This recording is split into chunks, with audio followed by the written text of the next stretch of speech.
आणि आता एक महत्त्वाची बातमी आहे। प्रहार पक्ष महायुतीमधून बाहेर पडण्याची शक्यता वर्तवली जाते।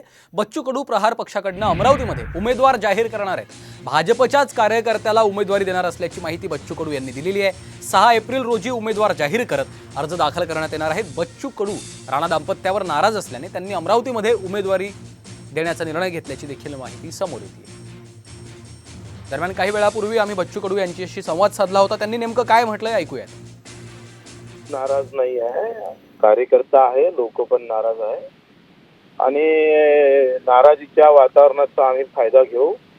भाजपमधलाच एक मतब्बर नेता आमच्या सोबत येईल, त्याचा आम्ही उमेदवारी अर्ज भरू 6 तारखेला।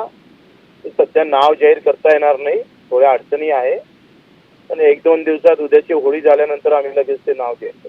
तर कारण त्यांनी शोधावं।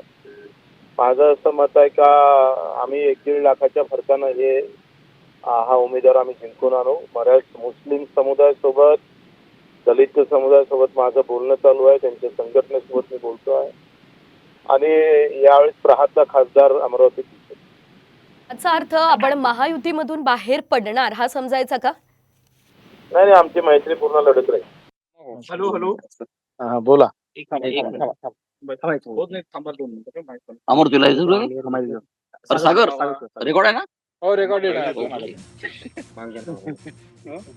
अरे हा आता आडवा घुसला ना मला इकडे थोडंसं असे प्रॉब्लेम संवाद साधला। आपण पाहतोय आता बच्चू कडू यांनी अमरावतीमध्ये उमेदवार देण्याची घोषणा केली आहे आणि त्यानंतर ते आता माध्यमांशी संवाद साधतायत।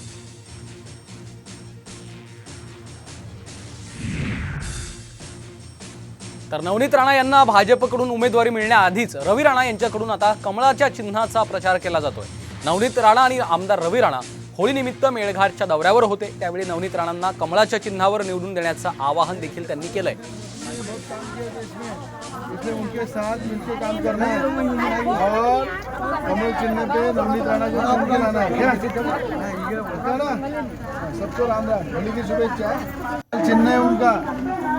देश के प्रधानमंत्री मोदी जी ने बहुत काम किया देश में, इसलिए उनके साथ मिलकर काम करना है और